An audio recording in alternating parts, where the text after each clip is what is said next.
Hey, Kevin Coy here, Kevin's Micro Homestead. Well, this is sort of the other Kevin's Micro Homestead.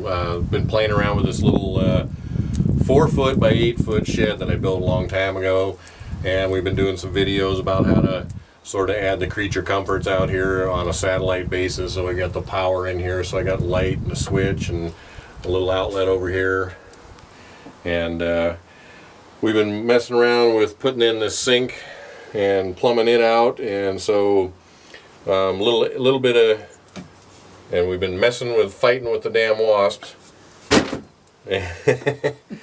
I've been battling with them. They think they want to take up residence in here. So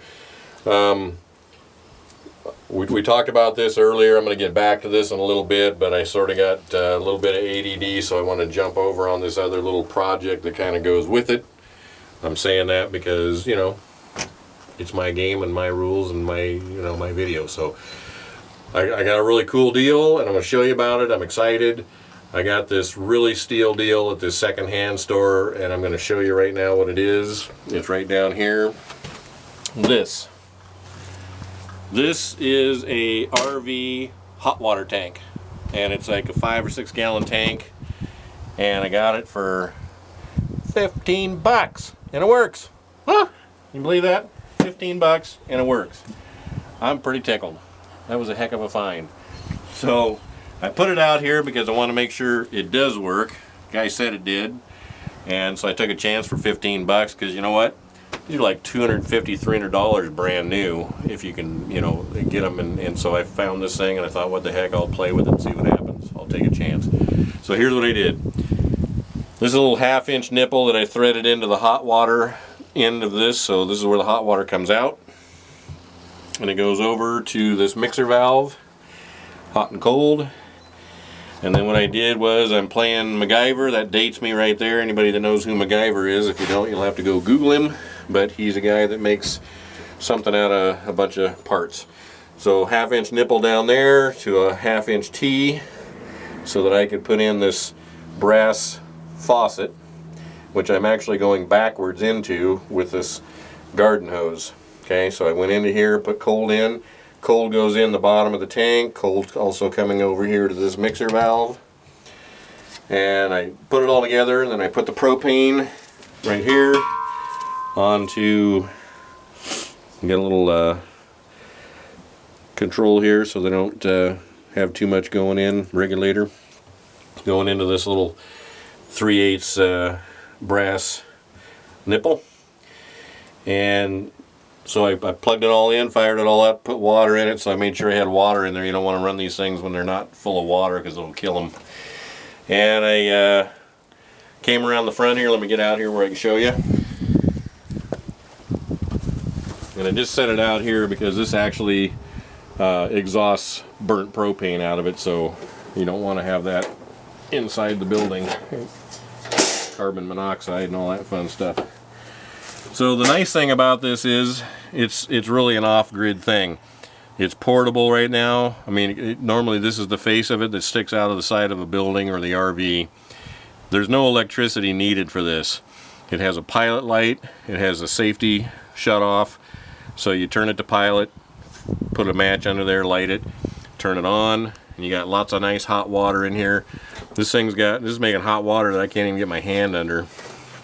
Pull this back up. And right now I'm missing a little piece here that holds that in, so I just got this clamp on it just to keep it out of the way. So I lit it.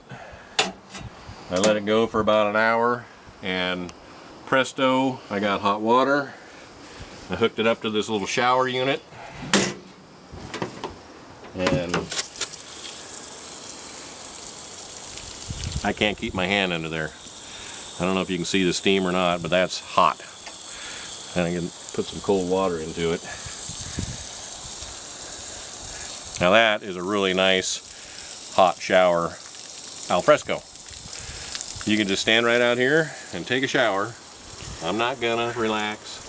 This is a PG video. So nice thing, I got this hot water, so I could, instead of plumbing it into what I did, I could plumb it into that sink, have hot and cold running water right there, and pipe it back out the wall. Shut this off. So I'll probably I might cut the hole in this wall and put it in this shed as a demonstration, which it's just going to face out right here, and then the propane tank will be outside, and run a little hole through there so the hose can come in and hook up. I might set that up on a little bit of a box to get it off the floor, out of the way, and tuck it underneath something else. Or I might go put it in the other micro homestead, which is probably what I'll likely do in the long run either way, so that we've got hot water and power and all these nice creature comforts in our little tiny micro house. So just thought I'd show you that. I'm pretty excited.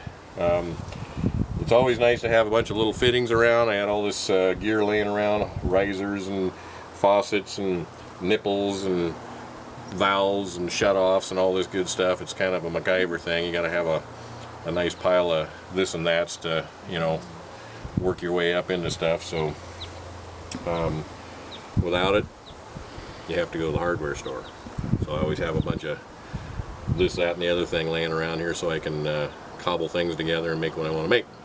So just thought I'd show you that. You can find these things, watch Craigslist, and like I said in one of my other videos, I actually bought an old RV and for $500 and took all the appliances out of it and saved myself a bunch of money. I got stove and fridge and a hot water tank and a water pump and tanks, and I mean all kinds of business. So save yourself a lot of money over buying all this stuff new, or you watch for yard sales and new and used places and pick up these little steal deals like this and put them together. So don't forget to support the channel, subscribe. Got lots of more videos coming. I always like to try to find some interesting and unique things to put up for you so you can see how you can do things on an alternative basis here. We've got a couple of DVD sets for sale. Don't forget about the portable power plant. I'll put the link in for that if you want to get a hold of that. That's the power panel with the extension cord that you can put in and anything really, and have 50 amps of power to use for whatever. The other thing is our Powered Up DVD series. That's a 4-disc set. Shows you how to wire up the micro house or the shed or the your house, your whatever building you want to put power to, and that's a step-by-step program. So really cool. My wife actually wired part of that, so you can see how easy it is for everybody to do that. She just was watching me and started doing it too, so really easy to do. I break it down for you so you can make it work. So I'll put the links in below, and hey, I will see you on the next video.